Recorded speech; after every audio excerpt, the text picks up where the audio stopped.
आज इतना आगे बैठ गए तो मुंह धो लिया करो। चलो कहाँ तक पढ़ाया था मैंने, ये बताओ मुझे जरा।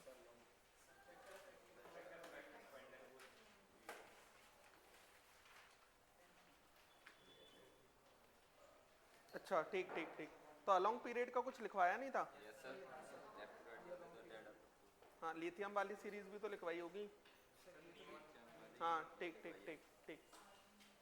तो अभी हम जो कंपैरिजंस कर रहे हैं वो, बस यार शांत बैठ जाओ, अभी मजे कर तो लिए तुमने, अभी गैप मिला था ना। अब देखो हम जो कंपैरिजंस कर रहे हैं वो कंपैरिजन मैंने ये बोला है एस और पी के लिए किए जा रहे हैं, डी के लिए नहीं किए जा रहे अभी। तो एस और पी में जब हम लेफ्ट टू राइट जाते हैं तो जेड इफेक्टिव बढ़ता है, और जेड इफेक्टिव बढ़ता है तो रेडियस घटती है। हाँ लेकिन नोबल गैसेस की सबसे ज्यादा होगी ड्यू टू वैन डर वाल रेडियाई, यही सिखाया था मैंने। हाँ और उससे पहले क्या सिखाया था, आयनिक रेडियस सिखाया था, जो कि किससे आंसर दिया जाता है, इलेक्ट्रॉन अपॉन प्रोटॉन से। अब एस और पी में अगर मैं आपको और कोई गड़बड़ नहीं बता रहा, मैं कुछ स्पेशली नहीं लिखवा रहा, तो फिर जनरल रूल यही काम करेगा, लेफ्ट टू राइट जाने पे जेड इफेक्टिव बढ़ेगा, रेडियस घटेगी। एस और पी में लेफ्ट टू राइट, चाहे फिफ्थ पीरियड में चले जाओ, चाहे सिक्स पीरियड में चले जाओ, चाहे सेवंथ में चले जाओ, चाहे फोर्थ में चले जाओ, किसी में भी अगर मैं अलग से कुछ नहीं बता रहा तो सेम ऑर्डर फॉलो होगा। समझ में आ रहा है क्या कह रहा हूं मैं, जो मैंने लिखवाया।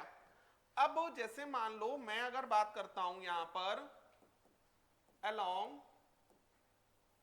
ग्रुप, ग्रुप के अंदर बात करते हैं बच्चों। ग्रुप के मैंने आपको यह भी बताया कि जेड इफेक्टिव वाला फैक्टर हम किसके लिए लगाते हैं, जेड इफेक्टिव वाला जो फैक्टर है वो हम लगाते हैं पीरियड के अंदर लेफ्ट टू राइट जाने के लिए। ग्रुप के अंदर जो टॉप टू बॉटम लगाते हैं, टॉप टू बॉटम में हम कौन सा फैक्टर लगाते हैं, नंबर ऑफ सेल वाला। नंबर ऑफ सेल इंक्रीज होते जाएंगे, वो फैक्टर पे बात करेंगे। एक्चुअल में हम हमेशा कंपेयर करते हैं, और कंपेयर करने का मतलब ये है कि जो सबसे बड़ा फैक्टर होता है उसी का अकॉर्डिंग कंपेयर किया जाता है। पीरियड के अंदर लेफ्ट टू राइट जाने में सबसे बड़ा फैक्टर है जेड इफेक्टिव, तो उसी के अकॉर्डिंग किया जाएगा। और डाउन द ग्रुप जाने में सबसे बड़ा फैक्टर है नंबर ऑफ सेल, तो उसी के अकॉर्डिंग कंपेयर किया जाएगा। बात समझ में आया? जैसे अगर हम बात करते हैं अलोंग ग्रुप, अलोंग ग्रुप में जैसे फर्स्ट ग्रुप का मैं नहीं बता रहा, तो नंबर ऑफ सेल बढ़ेगा तो रेडियस बढ़ेगी, यही लिखा हुआ है उसके अंदर, तो वही वाला फैक्टर लगेगा, ऊपर से नीचे जाने पर रेडियस बढ़ती है ना। यहां पर अगर हम बात करते हैं सबसे पहले 13th ग्रुप की, 13th ग्रुप, अगर हम 13th ग्रुप की बात करेंगे बच्चों, तो 13th ग्रुप के अंदर देखो जरा, ये एलिमेंट्स होते हैं बोरॉन, एल्यूमिनियम,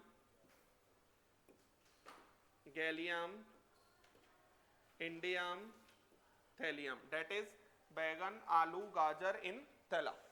बात समझ में आया ना, इस तरीके से याद रख लो। अब यहां पर हमने क्या सीखा है,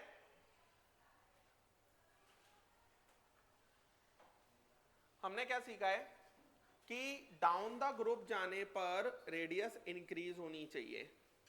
एस और पी में ही कंपैरिजन चल रहे हैं अभी, डाउन द ग्रुप जाने पर ऐसा होना चाहिए, रेडियस इंक्रीज होनी चाहिए, बिल्कुल सही बात है।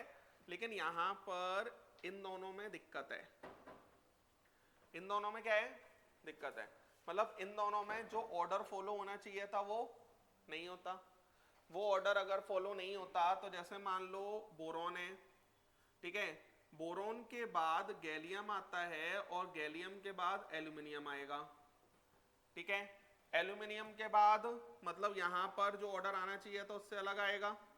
उसके बाद यहां पर इंडियम आएगा और इंडियम के बाद थैलियम आएगा, ये ऑर्डर आएगा, ठीक है ना।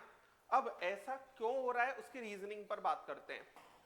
ऐसा इसलिए हो रहा है क्योंकि देखो बच्चों जरा, एल्यूमिनियम का एटॉमिक नंबर 13 होता है, ठीक है, एल्यूमिनियम का एटॉमिक नंबर क्या है 13। तो इसका electronic configuration 1s2 2s2 2p6 3s2, यही होगा, समझ गए। अब बच्चों गैलियम, गैलियम का एटॉमिक नंबर कितना होना चाहिए थोड़ा बताओ, दिमाग लगा के सिखाया था मैंने, बताओ जरा, ये किस पीरियड का है? थर्ड, थर्ड से 31। ये बात समझ में आ रही है? थर्ड पीरियड से फोर्थ पीरियड पर जा रहे हो तो एसपीडी तीनों को कैंसिल करोगे तो 31 आएगा, 18 जुड़ जाता है। 18 जुड़ जाएगा तो यहां पर ये हमारा जो इलेक्ट्रॉनिक कॉन्फ़िगरेशन आएगा 2s2 2p6 3s2 3p6 4s2 3d10 और 4p1, ये आ जाएगा। इसका जो बैलेंस सेल है, बैलेंस सेल ये रहा, ये बैलेंस सेल है। लास्ट सेल को बैलेंस सेल कहा जाता है, दैट इज 4s2 4p1। अब एक्चुअल में हो क्या रहा है, जब आप एल्यूमिनियम से गैलियम के पास गए तो इसके अंदर 18 इलेक्ट्रॉन जुड़े क्योंकि एटॉमिक नंबर 18 से इंक्रीज हुआ, और 18 ही हमारे प्रोटॉन जुड़े। प्रोटॉन 18 किसके अंदर गए होंगे? पूरे न्यूक्लियस के अंदर, यही होता है। अब 18 इलेक्ट्रॉन भी है, इन इलेक्ट्रॉन को, बाहर वाले इलेक्ट्रॉन को बचाना चाहिए था, इन इलेक्ट्रॉन को, बाहर वाले इलेक्ट्रॉन को बचाना चाहिए था किससे? न्यूक्लियस से। लेकिन होता क्या है बच्चों, जैसे अगर एक बात आप याद रखो आज से, क्या? जैसे अगर इलेक्ट्रॉन डी या एफ में चला जाता है तो वो बहुत अच्छे से बाहर वाले इलेक्ट्रॉन को बचा नहीं पाता। अगर इलेक्ट्रॉन डी या एफ में चला गया तो वो बाहर वाले इलेक्ट्रॉन को बहुत अच्छे से बचा नहीं पाता। इसको poor shielding of D subshell electron कहा जाता है। पुअर सील्डिंग का मतलब है बाहर वाला इलेक्ट्रॉन को अंदर वाले इलेक्ट्रॉन सील्ड कर रहे होते हैं, ये बताया था मैंने। तो बाहर वाला इलेक्ट्रॉन को अंदर वाले इलेक्ट्रॉन सील्ड कर रहे हैं, लेकिन अगर अंदर जो इलेक्ट्रॉन सील्ड कर रहे हैं वो अगर इलेक्ट्रॉन डी या एफ का है तो बहुत अच्छे से सील्डिंग नहीं कर पाते। तो बहुत अच्छे से अगर सील्डिंग नहीं कर पाएंगे, प्रोटॉन तो अपना काम करेगा, प्रोटॉन तो 18 प्रोटॉन न्यूक्लियस में बढ़ा था, वो तो तेजी से खींचना चालू करेगा। इलेक्ट्रॉन 18 में से 10 इलेक्ट्रॉन तो डी में चले गए, बहुत अच्छे से बाहर वाले इलेक्ट्रॉन को बचा नहीं पाएंगे, तो जेड इफेक्टिव काफी इंक्रीज हो जाता है। और अगर जेड इफेक्टिव काफी इंक्रीज हो जाएगा तो बहुत तेजी से खींचेगा, तो रेडियस को डिक्रीज कर देगा। ये बात समझ में आया? लेकिन ये फैक्टर सिर्फ और सिर्फ 13th ग्रुप एलिमेंट्स में लगता है। अब 13th में ही क्यों लगता है? 13th में इसलिए लगता है क्योंकि डी के जस्ट बाद आता है। 12th ग्रुप तक तो डी आता है, डी के जस्ट बाद 13 आता है, तो 13th में ही ये फैक्टर लगेगा और कहीं पे इस फैक्टर की बात नहीं करेंगे। इसका मतलब फर्स्ट पीरियड, फर्स्ट ग्रुप बाद में लिखना, फर्स्ट ग्रुप, सेकंड ग्रुप, 13 14 15 16 17 18, सिर्फ 13th ग्रुप में ही दिक्कत है, बाकी सब में डाउन द ग्रुप इंक्रीज ही कर देना, कोई इशू नहीं है। समझ में आया क्या कहा मैंने? लिखें।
चलें,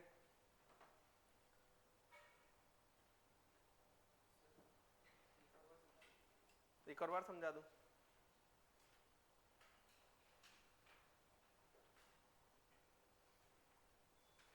एक बार रीजन लिख लेते हैं फिर समझाता हूँ। बात समझ में आया ना जो मैं कहना चाह रहा हूँ? और अब इस चैप्टर को थोड़ा पढ़ना पड़ेगा। बात समझ में आया ना? चलें, एक लाइन लिखो।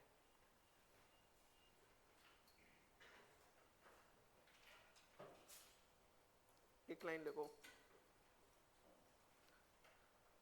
Size of gallium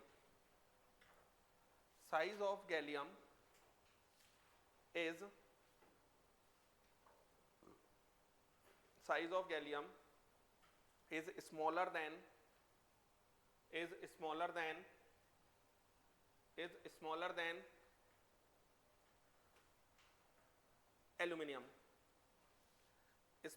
aluminium,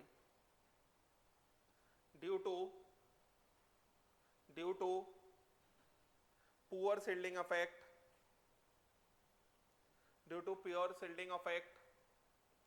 of 3D subcell electrons.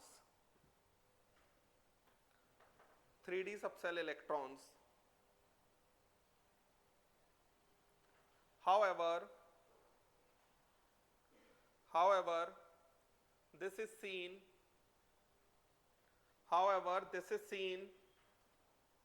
only in case of aluminium and gallium.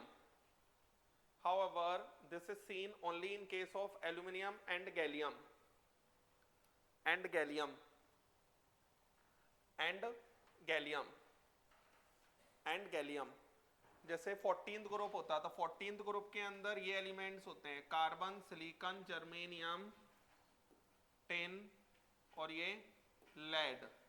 Carbon, silicon, germanium, tin, lead. कहें सीता जी सुनो प्रभु, इस तरीके से याद रख लो इसको। अब इसमें कोई दिक्कत नहीं है, डाउन द ग्रुप इंक्रीज ही होगा। 15th की अगर हम बात करते तो nitrogen, phosphorus, arsenic, antimony, bismuth. इतनी बार पढ़ो कि आपको ये सारे एलिमेंट्स भी माइंड में आ जाएं, इसमें भी कोई दिक्कत नहीं है। लेफ्ट टू वो डाउन द ग्रुप इंक्रीज ही होगा। अगर हम बात करते हैं oxygen, sulphur, selenium, tellurium, polonium, ये भी हमारा लेफ्ट टू राइट बढ़ेगा। लेफ्ट टू राइट कह रहा हूं, डाउन द ग्रुप। उसके बाद fluorine, chlorine, bromine, iodine. Clear है? डाउन द ग्रुप इंक्रीज होंगे। बस 13th ग्रुप में रखता है। अभी हम सिर्फ बात ही फर्स्ट सेकंड ग्रुप और 13 से 18 की कर रहे हैं। 3 से लेके 12 की तो अभी मैंने कोई बात की ही नहीं है। बात समझ में आ रहा है? एक बात और समझो आप यहाँ सर, पहले तो मैं समझा देता हूँ ये क्या कहना चाह रहा हूँ। एल्यूमिनियम का एटॉमिक नंबर 13 था, मींस इस पे 13 इलेक्ट्रॉन्स थे। गैलियम का एटॉमिक नंबर 31 है, मतलब इस पे 31 इलेक्ट्रॉन्स और 31 प्रोटॉन है। एल्यूमिनियम जस्ट ऊपर होता है, गैलियम उसके नीचे होता है। तो जैसे ही हम एल्यूमिनियम से गैलियम के पास गए, 18 प्रोटॉन बढ़े और 18 इलेक्ट्रॉन बढ़े। 18 इलेक्ट्रॉन 18 प्रोटॉन जो बढ़े उसके कारण न्यूक्लियस बहुत तेजी से खींचना चालू करेगा, लेकिन जो 18 इलेक्ट्रॉन बढ़े थे उनको क्या करना चाहिए था? बचाना चाहिए था बाहर वाले इलेक्ट्रॉन को। लेकिन 18 इलेक्ट्रॉन में से 10 इलेक्ट्रॉन तो डी में चले गए, और डी वाले इलेक्ट्रॉन्स बाहर वाले इलेक्ट्रॉन को ज्यादा अच्छे से नहीं बचा पाते। इसे कहा जाता है पुअर शील्डिंग। शील्डिंग का मतलब अंदर वाले इलेक्ट्रॉन बाहर वाले इलेक्ट्रॉन को बचा रहे हैं, दैट इज शील्डिंग। उसे शील्डिंग कहा जाता है। तो बहुत अच्छे से बचा नहीं पाएंगे तो पुअर शील्डिंग हो जाएगी। इसके कारण जेड इफेक्टिव काफी बढ़ जाएगा। हम ऐसा कह सकते हैं प्रोटॉन ने तो अपना काम किया, लेकिन इलेक्ट्रॉन अपना काम बहुत अच्छे से नहीं कर पाया। ये बात समझ में आया? लेकिन मैं जहां पर समझाऊं कि इसमें पुअर शील्डिंग की बात हो रही है, वहीं लगाना, और वहीं आपके दिमाग में जाना चाहिए कि ऐसा क्यों हो रहा है। बात समझ में आया ना? ऐसा नहीं कि सर यहां पर हो गया तो आपने ऐसा बताया तो यहां भी हमने ऐसा लगा दिया। जैसे जैसे मैं सिखाता हूं इस चैप्टर में वैसे वैसे ही सीखना है। बात समझ में आया ना? क्या कहा मैंने? लिख लें।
चलें, लिख लिया? चलो देखें जरा, हटा दूं ये। अब ये हमने एस और पी का लेफ्ट टू राइट जाने में भी सीख लिया और डाउन द ग्रुप में भी सीख लिया। अब हम बात करते हैं बच्चों डी ब्लॉक की। डी ब्लॉक को हमें अलग से सीखना होता है, डी ब्लॉक को हमको अलग से सीखना है, ठीक है। तो डी ब्लॉक की बात करते हैं। डी ब्लॉक के अंदर एक्चुअल में फोर्थ पीरियड से डी ब्लॉक आना चालू होता है। तो जो फर्स्ट सीरीज है उसे हम 3D सीरीज कहते हैं, उसे हम क्या कहते हैं? 3D सीरीज, या फिर उसे हम फर्स्ट ट्रांजिशन सीरीज भी कह सकते हैं, ठीक है। ये स्टार्ट होती है स्कैंडियम से, ये हमारी इस तरीके से चलती है, scandium, titanium, vanadium, chromium, manganese, iron, cobalt, nickel, copper, zinc, ये आ जाएगा। समझ में आता है ना ये बात? तो यहां पर स्कैंडियम इज 21, 22, 23, 24, 25, 26, 27, एटॉमिक नंबर लिख रहा हूं मैं, और ये 30। इसके अंदर बच्चों है क्या, जैसे यहां से यहां तक, फिर यहां से यहां तक, यहां से यहां तक, ठीक है। तो जेड इफेक्टिव बराबर क्या होता है? Z minus sigma. जब आप इधर से इधर तक जाते हो तो जेड इफेक्टिव इंक्रीजेस, इंक्रीजेस तो रेडियस डिक्रीजेस, रेडियस क्या हो जाएगी? डिक्रीज हो जाएगी। जेड इफेक्टिव इंक्रीज, अरे जेड इफेक्टिव इंक्रीज तो रेडियस डिक्रीज, ये तो सिंपल सा कंसेप्ट है ना यार। अब यहां पर क्या होता है, जैसे हमने जेड इफेक्टिव बराबर जेड माइनस सिग्मा लिखा, तो जितना इंक्रीमेंट इन जेड हो रहा है, इंक्रीमेंट इन जेड मतलब जितना इंक्रीज हो रहा है Z, approximately equal to increment in sigma. दोनों एक दूसरे को कैंसिल करेंगे, तो दोनों एक दूसरे को कैंसिल करेंगे तो Z effective almost remains constant. Z effective अगर लगभग लगभग सेम रहेगा तो साइज भी लगभग लगभग सेम रहेगा, तो इन तीनों का साइज सेम हो जाएगा। फिर जेड इफेक्टिव बराबर जेड माइनस सिग्मा, तो जेड इफेक्टिव बराबर जेड माइनस सिग्मा, तो यहां पर increment in sigma is great, ये निकाल के रखा होगा, सिर्फ हमें इतना ही पढ़ना है, बात समझ में आ रहा है ना, निकालना नहीं है हमें। Is greater than increment in Z, तो Z effective decreases, Z effective decreases तो रेडियस इंक्रीजेस, तो यहां पर ये ऑर्डर आ जाएगा, ऐसा कुछ ऑर्डर चलता है। बात समझ में आया? तो यहां पर अगर हम लगभग लगभग बात करें तो ये ऐसा कुछ ऑर्डर चलने वाला है ना, मैंगनीज तक डिक्रीज, फिर कांस्टेंट, फिर इंक्रीज। बात समझ में आया? तो डी ब्लॉक के अंदर फर्स्ट ट्रांजिशन सीरीज का ऑर्डर ऐसा कुछ होता है, तो सेकंड ट्रांजिशन सीरीज का ऑर्डर भी ऐसा ही कुछ होगा, थर्ड ट्रांजिशन सीरीज का ऑर्डर भी ऐसा ही कुछ होगा। ये अभी मैं जो बात कर रहा हूं लेफ्ट टू राइट की बात कर रहा हूं, इसको डी को एस और पी से अलग पढ़ते हैं, एस और पी एक साथ पढ़े जाते हैं और डी को अलग से पढ़ा जाता है। ये बात समझ में आया? समझ गए? पता है लॉजिकली भी सही है, यहां पर जो इलेक्ट्रॉनिक कॉन्फ़िगरेशन आएगा वो D1 आएगा, अरे 1s2 2s2 2p6 3s2 3p6 4s2 3d1, यहां पर D2, यहां पर D3, यहां पर D4 और यहां पर D5। बात समझ में आया? ये D4 होगा, D5 हो जाएगा, क्रोमियम है ना, D4 से D5 चला जाता है वो 4s1 होता है।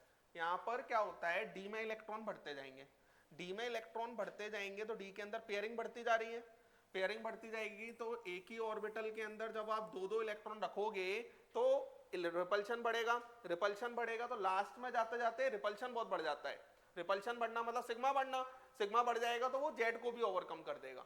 बात समझ में आया? क्योंकि ये तो दोनों D10 D10 हो जाते हैं। लिख लें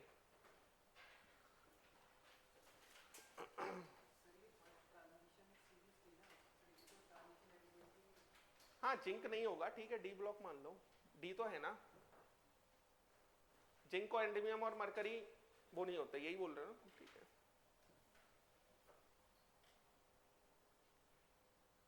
तो इसके नीचे वाली सीरीज में भी डी ब्लॉक का लगभग यही पैटर्न फॉलो होगा, इसके नीचे वाले में भी लगभग यही पैटर्न फॉलो होगा।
चले क्या?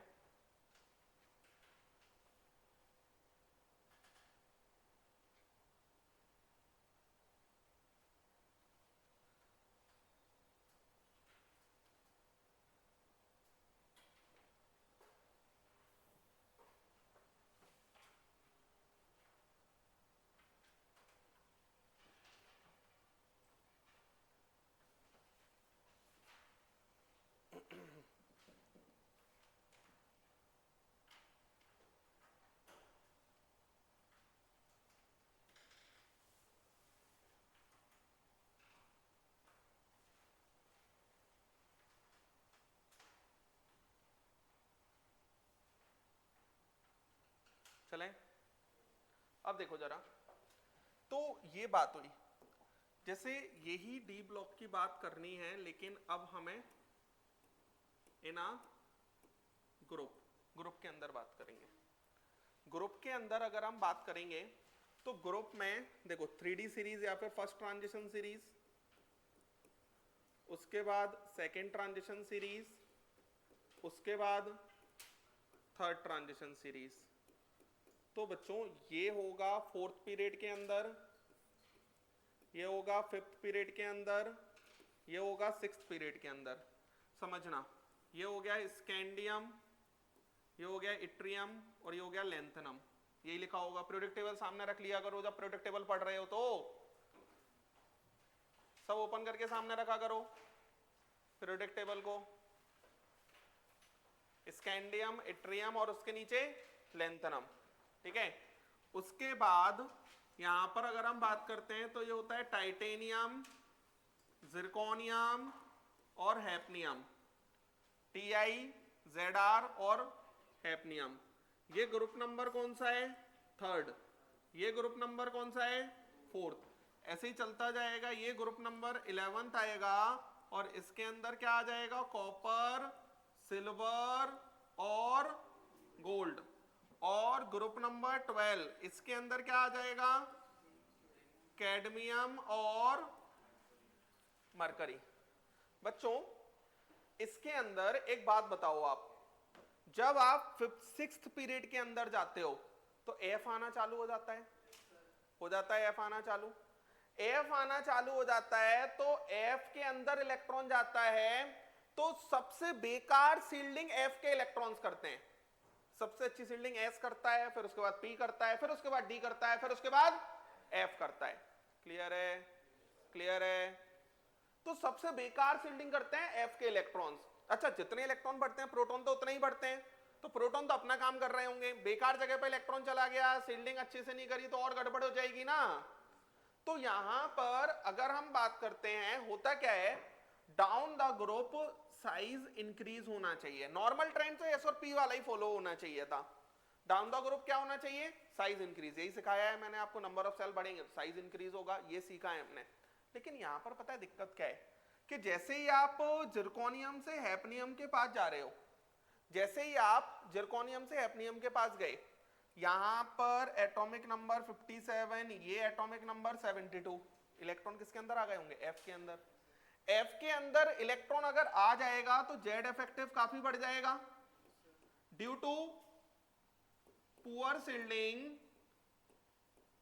Due to poor shielding of 4f subshell electron, due to poor shielding of 4f subshell electron.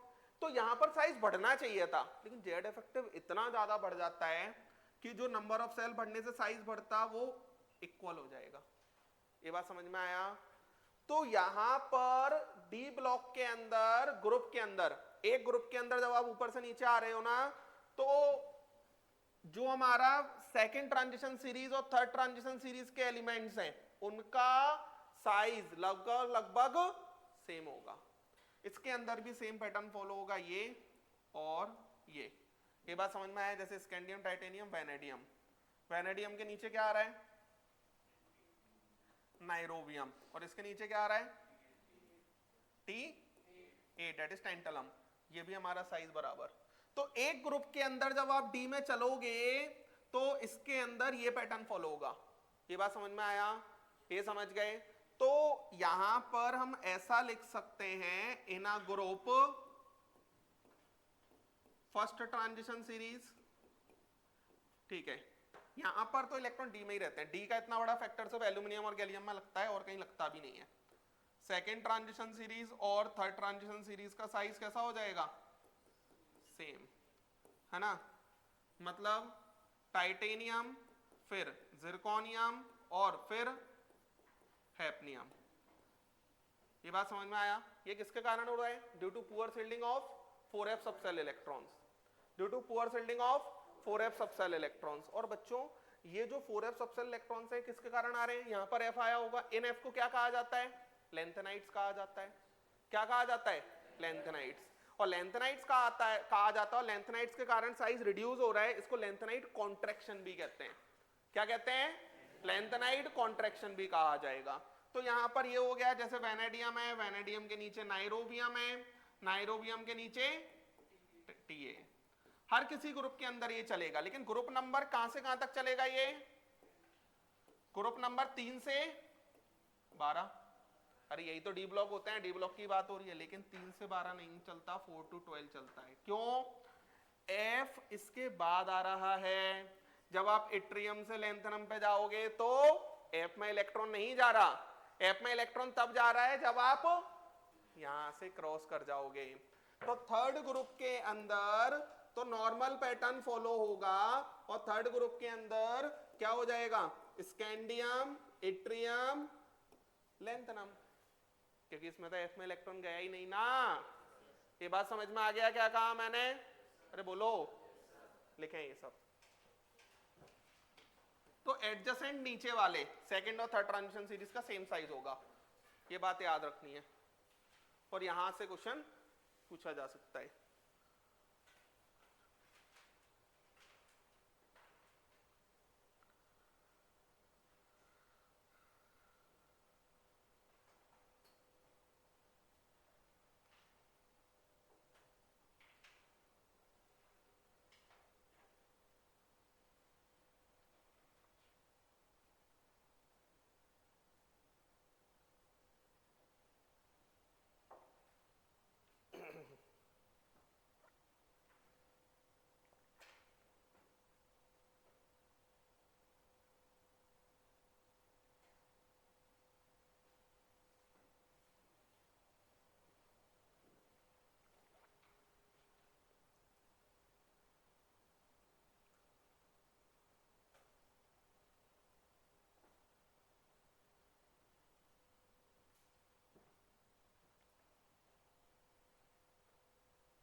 या तो नहीं आ रही तुमको नींद?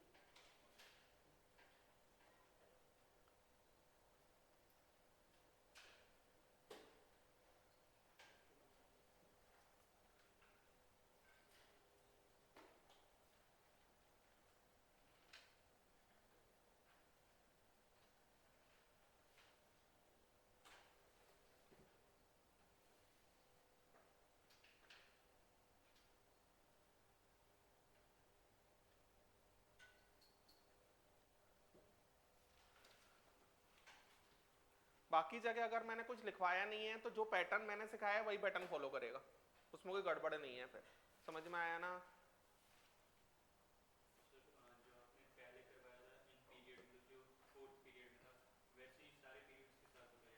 किसमें?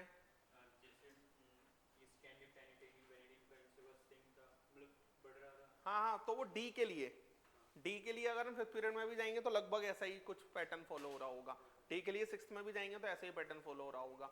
हमेशा हर किसी की पीरियोडिक प्रॉपर्टीज ऐसे ही पढ़ेंगे, एस और पी एक साथ, डी अलग।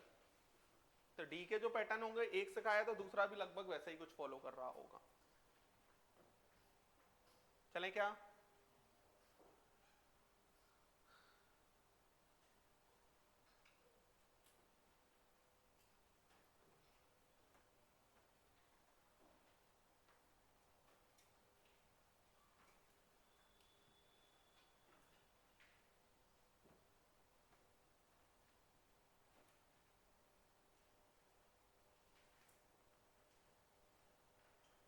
पे हटाऊं। अब जैसे मान लो कि बच्चों मेरे पास लिथियम लिखा है, मैग्नीशियम लिखा है और एल्यूमिनियम लिखा है, ठीक है। और मेरे से कहा गया कि इनका एटॉमिक साइज कंपेयर करो। मेरे से कहा गया कि इनका क्या कंपेयर करो, एटॉमिक साइज। तो एटॉमिक साइज कंपेयर करेंगे तो जो मैंने सीखा है उसके अकॉर्डिंग तो ये मुझे नहीं दिखता। तो आप क्या करो, अरेंज कर दो। लिथियम, लिथियम हमारा सेकंड पीरियड का एलिमेंट है तो यहां पर कहीं लिखा होगा। मैग्नीशियम हमारा यहाँ का कहीं का एलिमेंट है थर्ड पीरियड का, और फिर हमारा एल्यूमिनियम ये रहा, ऐसा कुछ आ रहा है। तो यही आ रहा है ना, आपको थोड़ी थोड़ी प्रेडिक्टेबल अपने आप माइंड में हो जाएगी, समझ में आ रहा है। सेकंड और थर्ड पीरियड को तो याद कर ही सकते हैं, कम से कम 8 ही तो है। अब ऊपर से नीचे जाने पर साइज इंक्रीज होता है, ये मैंने सिखाया है। तो डेफिनेटली थर्ड वालों का साइज ऊपर वालों से ज्यादा होगा।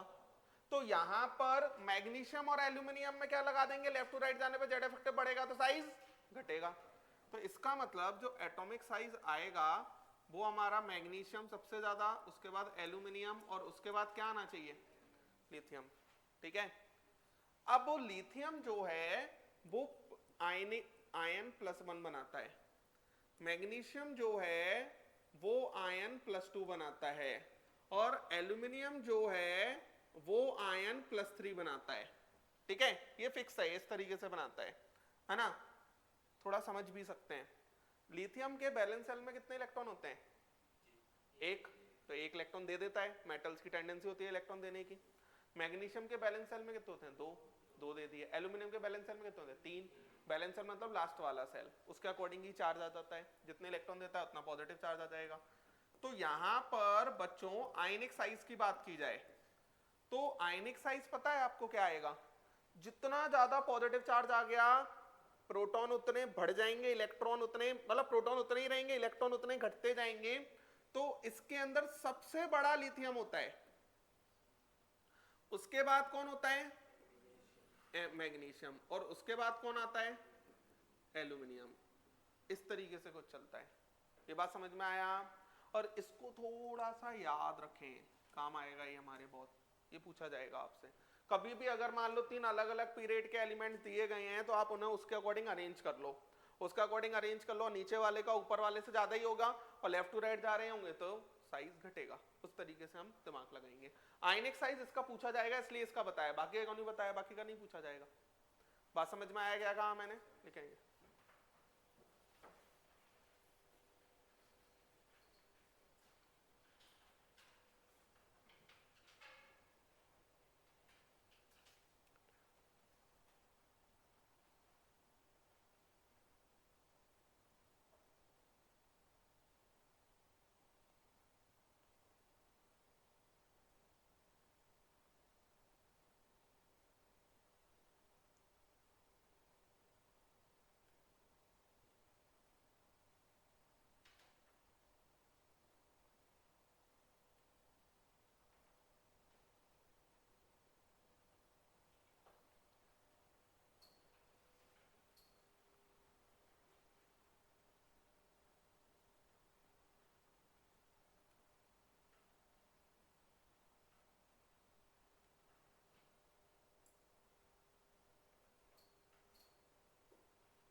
क्लियर है, चले आगे।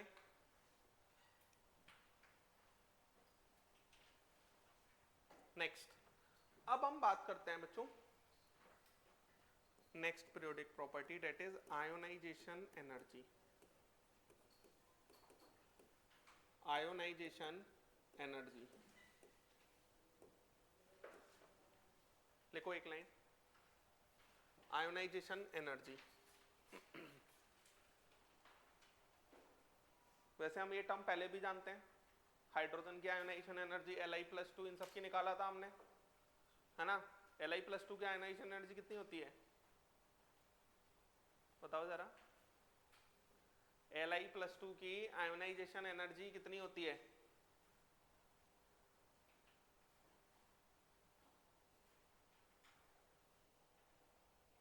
बोलो,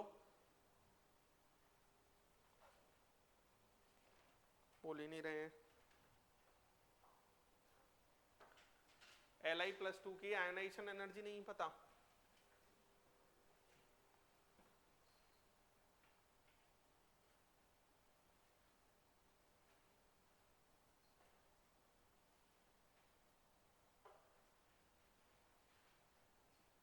नेक्स्ट टेस्ट का सिलेबस एटॉमिक स्ट्रक्चर और पीरियोडिसिटी होगा। Li+2 की आयोनाइजेशन एनर्जी नहीं पता तुमको, कैसे काम चलेगा?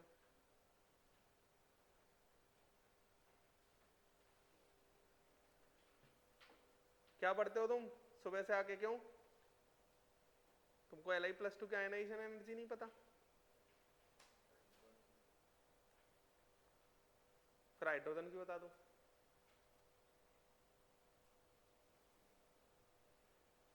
भूल गए? अच्छा, तो बस यही आंसर हो जाएगा। हाँ, एटॉमिक स्ट्रक्चर का रजिस्टर कब से नहीं उठाया तुमने, ये बताओ। हाँ, तो फॉर्मूले भूल जाओगे 3-4 दिन में। माइनस का 13.6 Z² होता है। और मैंने क्या सिखाया था? फर्स्ट सेल का जो एनर्जी है उसे प्लस लिख दो, वही क्या हो जाएगा? Ionisation energy. तो Z कितना होगा लिथियम के लिए? 3। तो माइनस का 13.6 इंटू 3² प्लस कर दो 122.4 आंसर आएगा। अब तो तुम्हारी तबीयत सही होगी, तो पढ़ाई कर लो। चलो, आयोनाइजेशन एनर्जी एक लाइन लिखो बच्चों। Energy required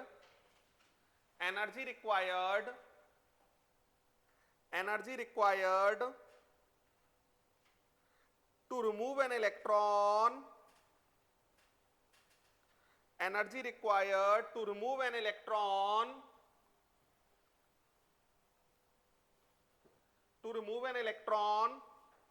from an isolated gaseous atom. Energy required to remove an electron from, ऐसे लिखो, from valence cell of isolated gaseous atom. From valence cell of isolated gaseous atom. From valence cell of isolated gaseous atom is called ionization energy.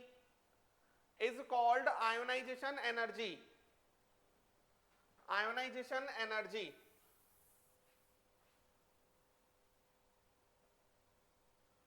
is called ionization energy, है ना? देखो जरा बच्चों, जैसे मान लो sodium है, ठीक है, सोडियम गैसियस फॉर्म में है, इसमें से एक इलेक्ट्रॉन निकालना है मेरे को। तो एक इलेक्ट्रॉन निकाल के ये आ जाएगा Na पॉजिटिव गैस। इस प्रोसेस में जो भी एनर्जी लगेगी उसे आयोनाइजेशन एनर्जी कहा जाएगा। बात समझ में आया क्या कहा मैंने, है ना? अगर मान लो मेरे पास Na सॉलिड है, Na सॉलिड से Na पॉजिटिव सॉलिड अगर मैंने बना दिया, Na पॉजिटिव सॉलिड, ये हमारा आयोनाइजेशन एनर्जी नहीं होगा, इज नॉट आयोनाइजेशन एनर्जी। क्यों? गैसियस फॉर्म में होना चाहिए। ये आयोनाइजेशन एनर्जी क्यों नहीं होगा? As sodium is in solid state. कोई तकलीफ आपको? समझ पा रहे हैं? इस तरीके से। अब एक बात और समझो यहाँ, जैसे मान लो Na है तो गैसियस फॉर्म से ही निकलना चाहिए, तभी आयोनाइजेशन एनर्जी कहा जाएगा। यहां पर बन गया Na पॉजिटिव गैस, ठीक है। उसके बाद एक इलेक्ट्रॉन और निकला तो ये बन जाएगा Na+2 गैस। फिर एक इलेक्ट्रॉन और निकला तो ये बन जाएगा Na+3 गैस, ठीक है। ऐसे ही और निकलते जाएंगे। तो फिर हम इसे आयोनाइजेशन एनर्जी 1 कहेंगे, इसे आयोनाइजेशन एनर्जी 2 कहा जाएगा और इसे आयोनाइजेशन एनर्जी 3 कहा जाएगा। इसको जेड इफेक्टिव 1 कहेंगे। मतलब जब सोडियम से इलेक्ट्रॉन निकल रहा होगा तो कितना जेड इफेक्टिव लग रहा होगा उस पर, जेड इफेक्टिव 1 जो इलेक्ट्रॉन निकल रहा होगा उस पर। ये जो इलेक्ट्रॉन निकलता है हमेशा सबसे दूर वाला इलेक्ट्रॉन निकलता है, इसको क्या कहा जाएगा, जेड इफेक्टिव 2। इसको क्या कहा जाएगा, जेड इफेक्टिव 3।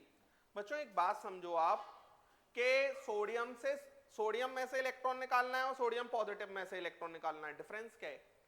डिफरेंस ये है कि यहां पर एक इलेक्ट्रॉन कम हो गया, प्रोटॉन तो उतने के ही उतने रहे, तो डेफिनेटली जेड इफेक्टिव क्या हो जाएगा, बढ़ जाएगा। ये बात समझ में आया? जेड इफेक्टिव क्या हो जाएगा, बढ़ जाएगा। तो मैं एक लाइन लिख सकता हूं यहां,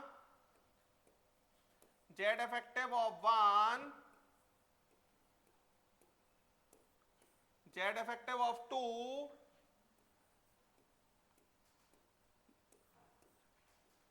जेड इफेक्टिव ऑफ 3। तो इसके अंदर ये हमारा जेड इफेक्टिव ऐसा होगा। एक बात बताओ आप, किसी इलेक्ट्रॉन पर जेड इफेक्टिव ज्यादा लग रहा है, मतलब उसको न्यूक्लियस ने ज्यादा अच्छे से पकड़ के रखा है।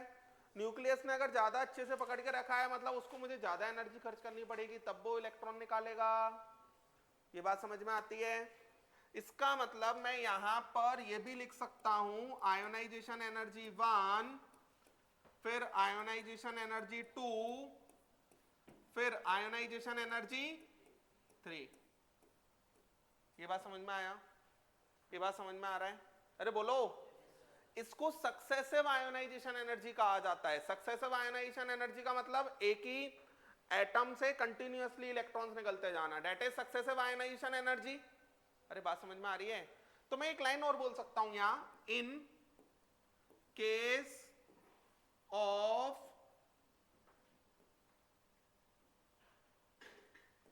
successive, in case of successive ionization energy, in case of successive ionization energy, ionization energy n is greater than ionization energy n-1। मतलब आगे वाला आयोनाइजेशन एनर्जी पीछे वाले आयोनाइजेशन एनर्जी से ज्यादा होगा। सक्सेसिव मतलब एक ही एलिमेंट में से निकलते जाएगा। तो ये बात समझ में आया? और ये ऑलवेज, ऑलवेज मतलब हमेशा ये होगा। एक ही एलिमेंट के लिए मान लो कोई भी एलिमेंट है एक्स, उसमें से 5वां इलेक्ट्रॉन निकालना है और चौथा इलेक्ट्रॉन निकालना है, किसमें एनर्जी ज्यादा देनी पड़ेगी? 5वें में। चौथे में कम देनी पड़ेगी। एक 9वां निकालना है, एक 7वां निकालना है, किसमें एनर्जी ज्यादा देनी पड़ेगी? 9वें में। और हमें इंफॉर्मेशन की जरूरत भी नहीं है, कोई भी एलिमेंट हो हमेशा ऐसा ही होगा। क्लियर है क्या कहा मैंने? समझ गए? और सक्सेसिव आयोनाइजेशन एनर्जी का मतलब क्या होता है? सक्सेसिव आयोनाइजेशन एनर्जी का मतलब ये है एक ही एलिमेंट की कंटिन्यूअसली निकलते जाना इलेक्ट्रॉन, दैट इज सक्सेसिव। तो सक्सेसिव आयोनाइजेशन एनर्जी के अंदर आगे वाले इलेक्ट्रॉन से जो एनर्जी चाहिए निकालने के लिए पीछे वाले से ज्यादा ही चाहिए पड़ेगी। लिख लें।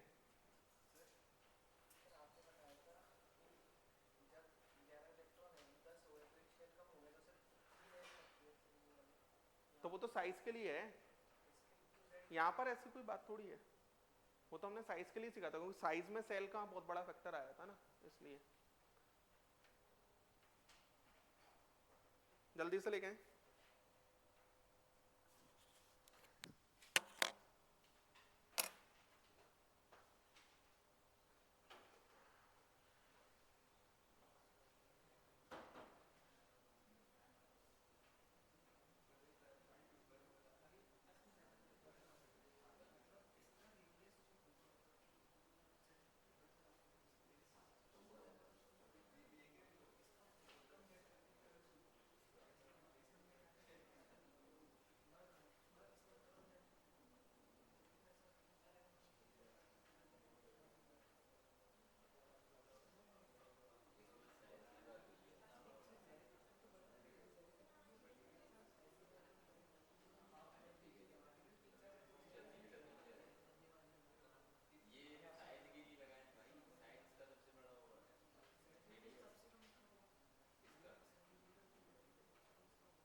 factors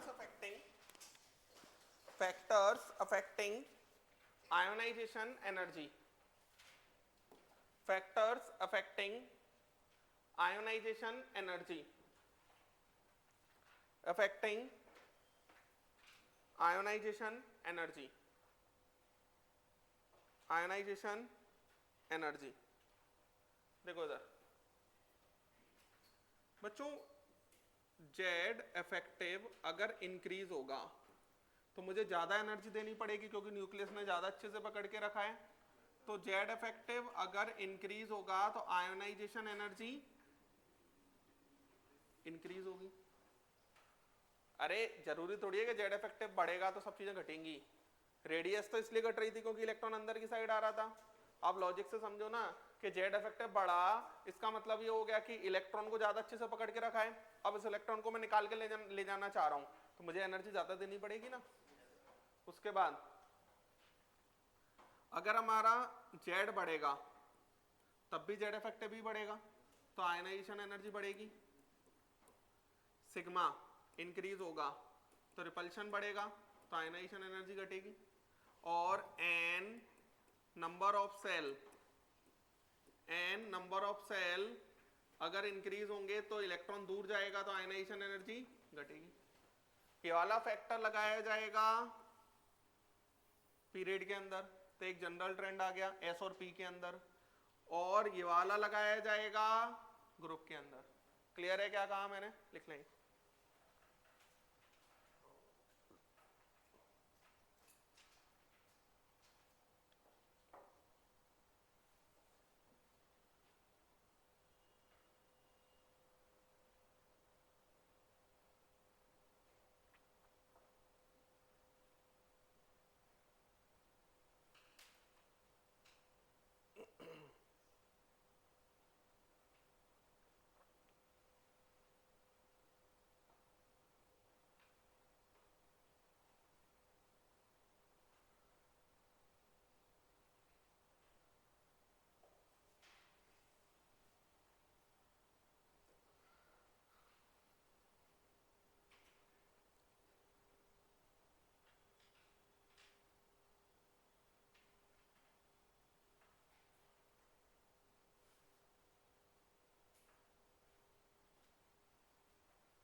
लिख लिया।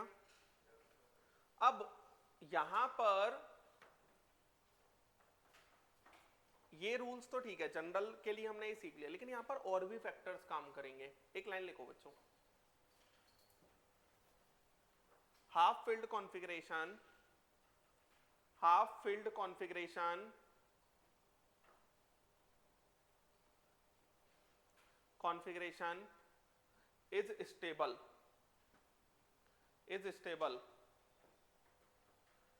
is stable and fully filled is extra stable and fully filled is extra stable and fully filled is extra stable। अभी देखो इधर, जैसे मान लो नाइट्रोजन है बच्चों और यहां पर ऑक्सीजन है। नाइट्रोजन और ऑक्सीजन लेफ्ट टू राइट जाने पे पड़ने चाहिए तो जेड इफेक्टिव इंक्रीज होगा। जेड इफेक्टिव इंक्रीज होगा तो ये आंसर होना चाहिए था, यही होना चाहिए था ना। लेकिन नाइट्रोजन का electronic configuration 1s2 2s2 2p3 होता है। ये तो हमें सबको आता होगा, ये बात समझ में आ रही है? अरे आता है ना। और इसका electronic configuration 1s2 2s2 2p4 होता है। यहां पर नाइट्रोजन में से जो इलेक्ट्रॉन निकलना है वो p3 में से निकलना है, सबसे दूर से निकलेगा। p3 में से निकलना है तो वो हाफ फील्ड है। हाफ फील्ड का मतलब ये होता है कि जैसे p है, p के अंदर ये तीन होते हैं, इस तरीके से तीनों को एक एक एक इलेक्ट्रॉन दे दिया। ये बात समझ में आया? p3 का मतलब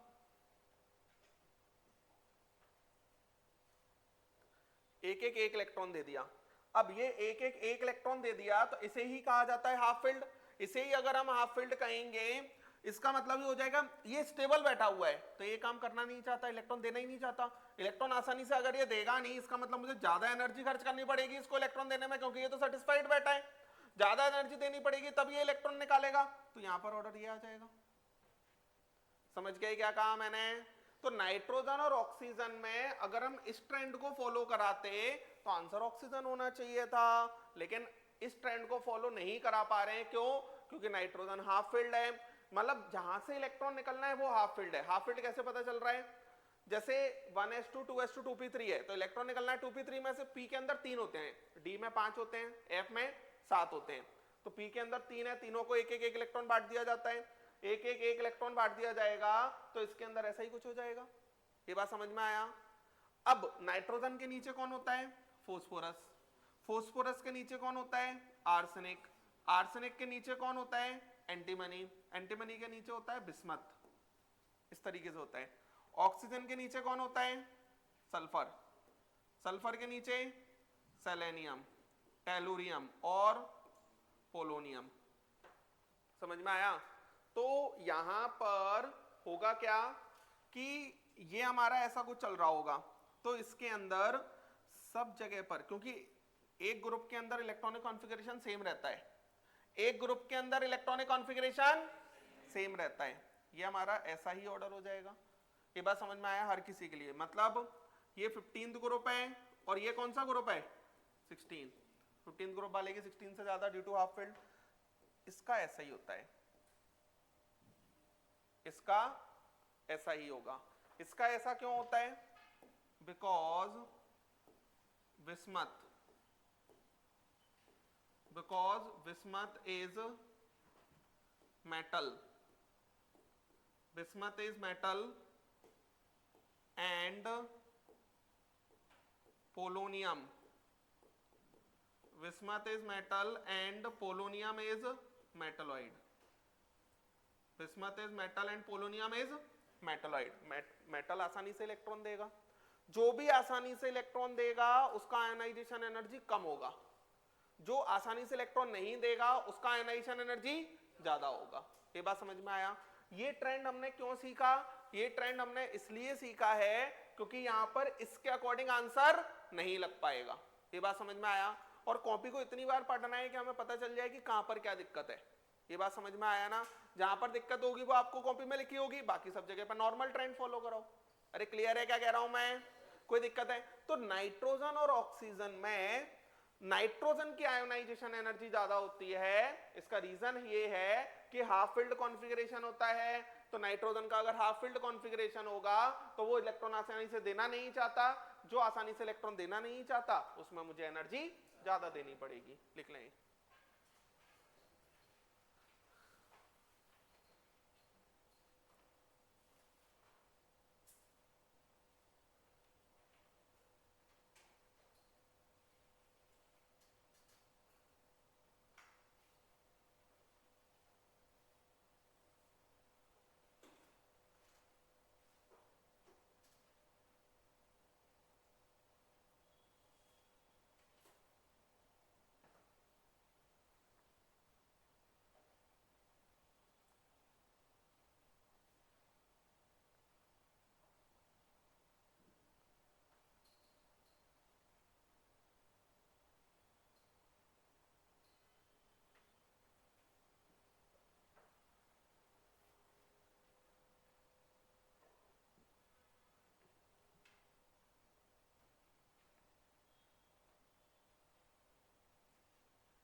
ये सारे जो हमने चारों चीजें सीखते हैं एस और पी के कंपैरिजन के लिए ही सीखते हैं।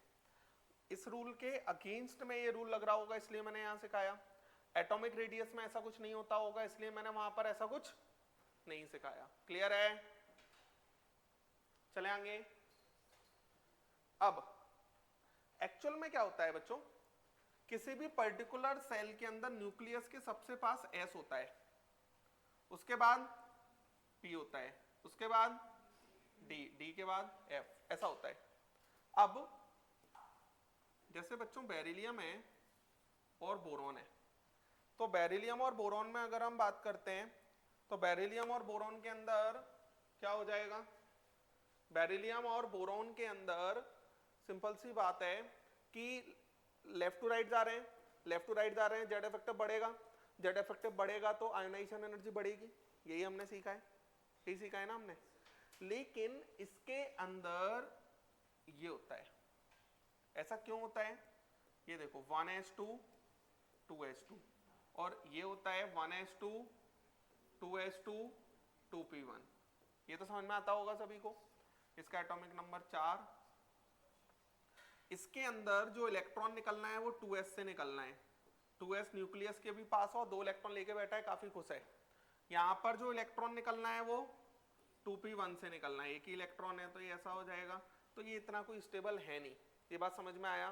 तो अगर S2 दिख रहा है और P1 दिख रहा है तो इलेक्ट्रॉन S2 में ज्यादा स्टेबल है तो ज्यादा तकलीफ से निकलेगा, मतलब ज्यादा एनर्जी देनी पड़ेगी तब वो इलेक्ट्रॉन निकलना चाहेगा। बेरिलियम के नीचे आता है मैग्नीशियम, मैग्नीशियम के नीचे आता है कैल्शियम, बोरॉन के नीचे आता है एल्यूमिनियम, है ना, और एल्यूमिनियम के नीचे आता है गैलियम। ये सब आपको धीरे धीरे याद हो जाएंगे, यही फैक्टर काम करेगा, लिख लें। बाकी सब जगह पर ये दोनों रूल्स को हटाकर इसी के अकॉर्डिंग आंसर दिया जाएगा। अभी मैं लिखता हूं कंबाइन करके, ये लिख लो आप।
चलें, अब देखो,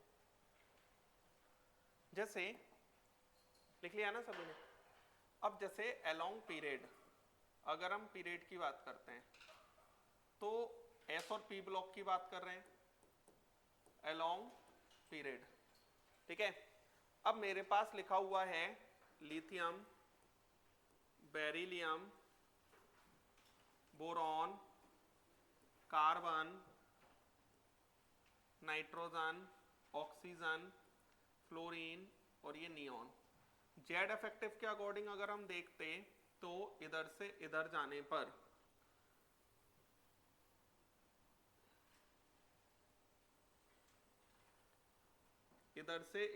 पर जेड इफेक्टिव क्या होता है, ये बढ़ता है, जेड इफेक्टिव बढ़ता है तो आयनाइजेशन एनर्जी बढ़ेगी, ये बात समझ में आ रहा है ना।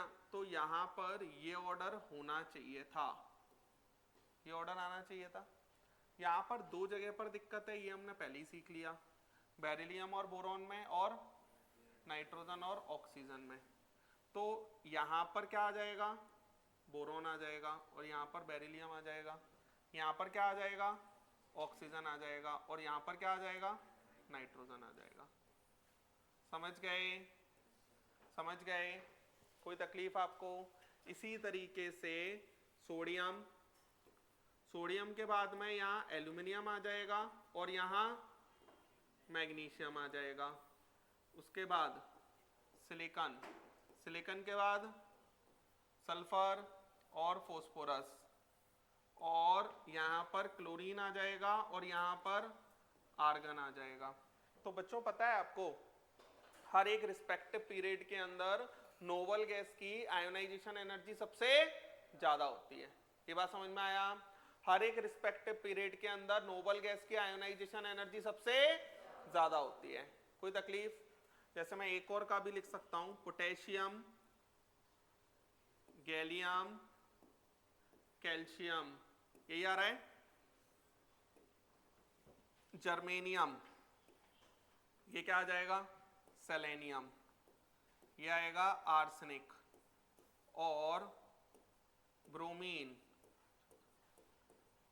क्रिप्टन लिख लें। ये क्लियर है? लिखें ये जल्दी से।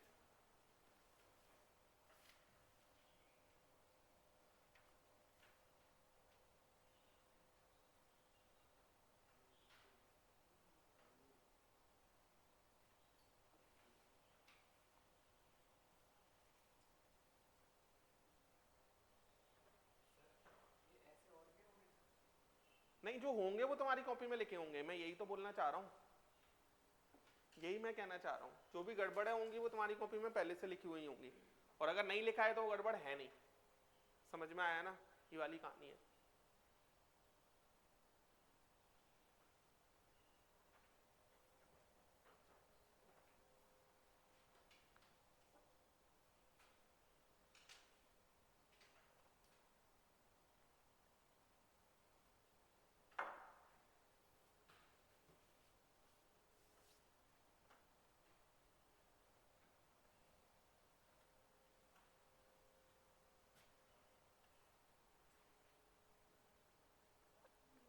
आप थोड़ा क्लास नोट्स बहुत ज्यादा पढ़ो, है ना, और जो होमवर्क दिया जाए वो बताना जरा, मॉड्यूल होमवर्क भी दूं मैं।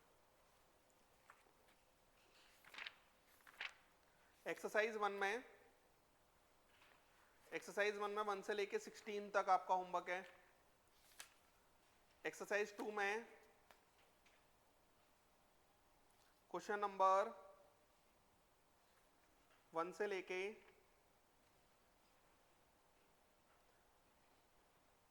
13 तक। बच्चों कई बार जैसे वो क्या कहेगा ना, जैसे क्वेश्चन देगा वो कि size of fluorine and neon is, तो एग्जैक्ट साइज याद नहीं रखना, बस हम ये जानते हैं नोबल गैस का ज्यादा होता है, तो इसका मान लो कोई वैल्यू दे देगा 3 पॉइंट कुछ, तो इसकी वैल्यू से कम होगी, तो बस यही रिलेशन आपको लगाना है, इसका कम इसका ज्यादा, वो वैल्यू में दे दो, वैल्यू में लगा देना। मतलब इसका 3 पॉइंट कुछ, इसका 2 पॉइंट कुछ, इसका 1 पॉइंट कुछ, इसका 2 पॉइंट कुछ, कुल मिलाकर ये होगा कि नियॉन ज्यादा होना चाहिए, फ्लोरीन कम होना चाहिए। ऐसा नहीं होता कि वैल्यूज भी होती हैं, हमारी कॉपी में नहीं लिखी हुई है, वैल्यूज की हम बात कभी करते नहीं है, वो तो ऑर्डर में, उसी ऑर्डर में वो वैल्यूज लिख के दे देगा, वैल्यू लिख के दे देगा, तो उसी ऑर्डर का वैल्यू आप डिसाइड कर लो, आंसर आ जाएगा। समझ में आया क्या कहा मैंने? जैसे उसने कहा कि नाइट्रोजन और ऑक्सीजन है, एक का एनाइजेशन एनर्जी 300 है, एक का 200 है, तो डेफिनेटली नाइट्रोजन वाले का 300 होगा, ऑक्सीजन वाले का 200 होगा, इस तरीके से। क्लियर है? चले आगे।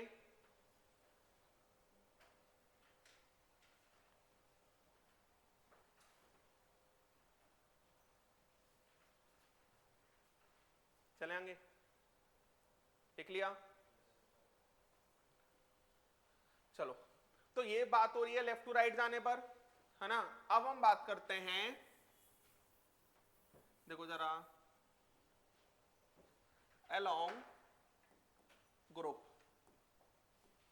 along group देखना। अब ग्रुप में सबसे पहले बात कर रही है वही 13th ग्रुप से, क्योंकि यहां पर सबसे ज्यादा गड़बड़ है, तो 13th ग्रुप को ही सबसे पहले याद रख लेते हैं। देखो जरा, ये तो हम जानते हैं, बैगन, आलू, गाजर, इन थैला, है ना, ये भी याद हो जाएगा आपको धीरे धीरे।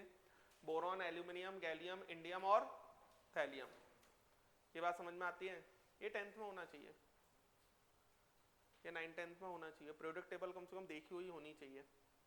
बात समझ में आ रहा है? नहीं होती है ना प्रोडक्ट टेबल, सोचो क्या पढ़ा रहे हैं 10th? नहीं मतलब एक लॉजिकल ये बात है ना, ये क्या पढ़ाया जा रहा है 10th के अंदर? प्रोडक्ट टेबल ही नहीं है। केमिस्ट्री में क्या पढ़ाते रहते हैं 9-10th में?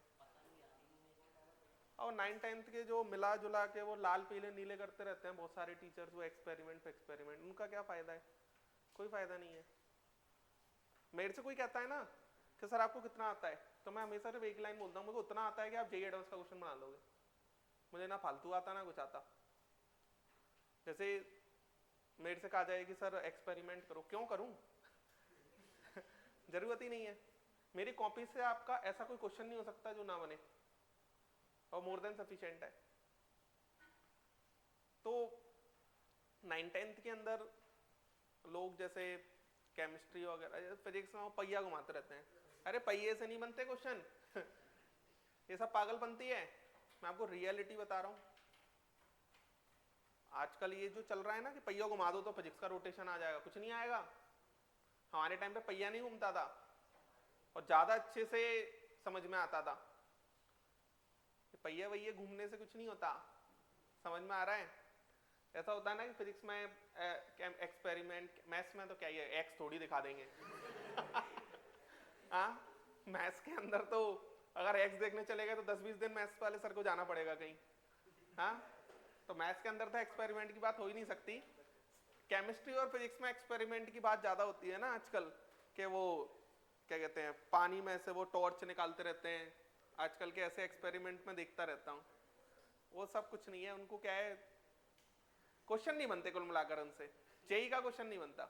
जेईई का क्वेश्चन बनता है कि आप घर पे कितना पेन चला रहे हो। बात समझ में आया ना?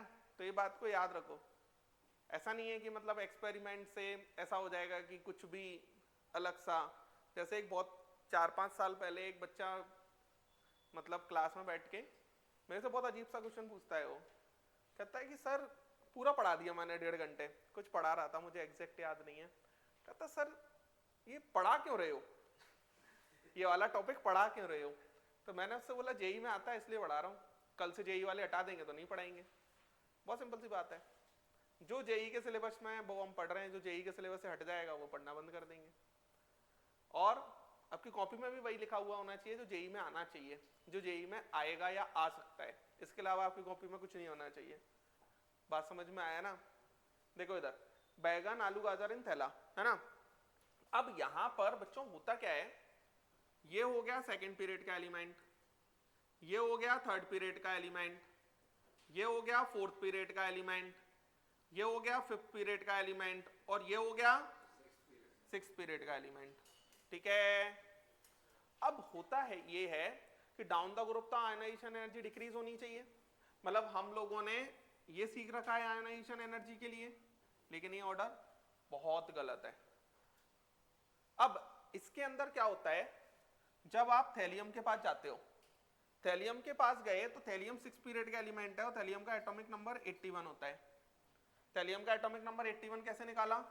ये एटॉम, ये 5, ये 13, ये 31, फिर 4 से 5 में जाएंगे 18 और जोड़ दो, ये हो गया 49। जब आप 5 से 6 में जाओगे तो एफ भी मिला होगा आपको, क्योंकि थर्ड ग्रुप क्रॉस हुआ होगा तो 32 जुड़ जाएगा। समझ गए? तो ये थैलियम है, ये सिखाया था मैंने, इसलिए यहाँ पे ऐसे बता रहा हूं मैं, क्योंकि सिखा रखा है। थैलियम है, थैलियम 81 है, तो थैलियम का जो इलेक्ट्रॉनिक कॉन्फ़िगरेशन होता है, ज़ेनॉन लिख दो, ज़ेनॉन ये लिखवाया है मैंने इलेक्ट्रॉनिक कॉन्फ़िगरेशन। ज़ेनॉन इज 54, तो कितना बचा? 27। अब आप 6 पीरियड के कॉर्नर पर खड़े हो, है ना? तो 6s2 आ जाएगा। 6s2 आने के बाद में 5d10 पूरा आता है, 4f14 आता है और 6p1 आता है। यही आता है। ये जितने एलिमेंट क्रॉस करते जाते हैं उसका भरते जाते हैं, d 1 कम चलता है, f 2 कम चलता है। तो यहाँ पर बैलेंस सेल का इलेक्ट्रॉनिक कॉन्फ़िगरेशन 6s2 6p1 हुआ। तो जब आप इंडियम से थैलियम के पास जा रहे हो तो प्रोटॉन तो अच्छे खासे बढ़ रहे हैं। कितने प्रोटॉन बढ़ रहे होंगे? 32। लेकिन 32 प्रोटॉन के साथ 32 इलेक्ट्रॉन जो भरे होंगे, उनके इलेक्ट्रॉन किसके अंदर चले गए? 4f। और f की शिल्डिंग बहुत पुअर होती है।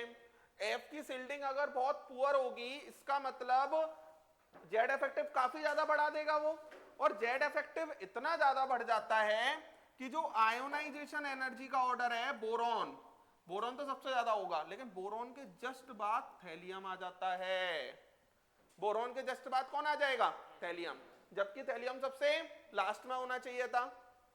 ऐसा क्यों हो रहा है? ऐसा क्यों हो रहा है? Due to poor shielding. Due to poor shielding of 4f subshell electron. जब आप क्वेश्चन करो ना बच्चों मॉड्यूल के, तो पीरियोडिक टेबल अपने सामने रख लेना। बात समझ में आ रहा है? तो आपको एलिमेंट्स भी याद होते जाएंगे, वो भी तो करने हैं। बात समझ में आया ना? नहीं तो आयोनाइजेशन निकालना तो आता है, यही नहीं पता कौन क्लोरीन Cl क्या होता है, तो फिर कैसे करोगे, है ना? तो यहाँ पर बोरॉन के बाद सीधे कौन आ जाता है? थैलियम। और बच्चों जब हमने एल्यूमिनियम और गैलियम की साइज की बात की थी, तो हमने ये कहा था कि भैया गैलियम का जेड इफेक्टिव काफी बढ़ जाता है, तो Z effective of gallium is greater then Z effective of aluminium. तो डेफिनेटली यहाँ पर थैलियम के बाद कौन आ जाएगा? गैलियम। गैल्यूमिनियम के बाद एल्यूमिनियम, एल्यूमिनियम के बाद इंडियम। ये आयोनाइजेशन एनर्जी का ऑर्डर होगा 13th ग्रुप के लिए। इसके अंदर इतनी ज्यादा दिक्कत थी, इसलिए से स्पेशली यहां पड़ा। समझ में आया? और इस आयोनाइजेशन एनर्जी को बहुत जगह पूछा जाएगा आपसे, तो आप याद रखो थैलियम सबसे लास्ट होना चाहिए था, लेकिन थैलियम बोरॉन के जस्ट बाद आ जाता है। और एल्यूमिनियम और गैलियम में तो साइज क्यों हमारा गैलियम का कम हुआ था? क्योंकि जेड इफेक्टिव बढ़ गया था, तो थैलियम के बाद सीधे कौन आ जाएगा? गैलियम। लिखें ये।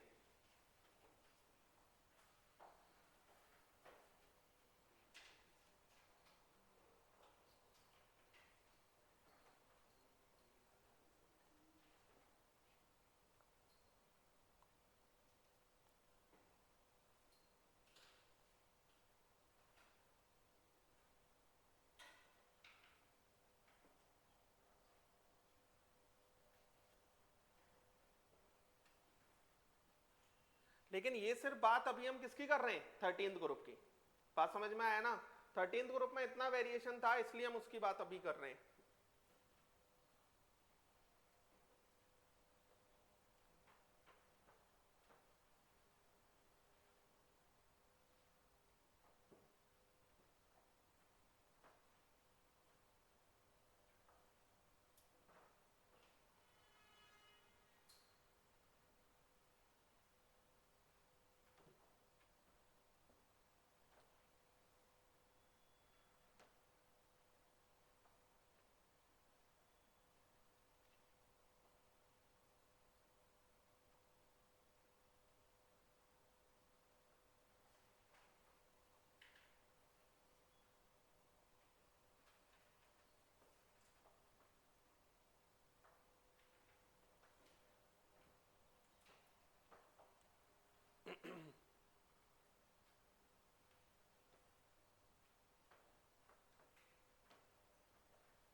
ठीक है, इतना रखते हैं आज, है ना?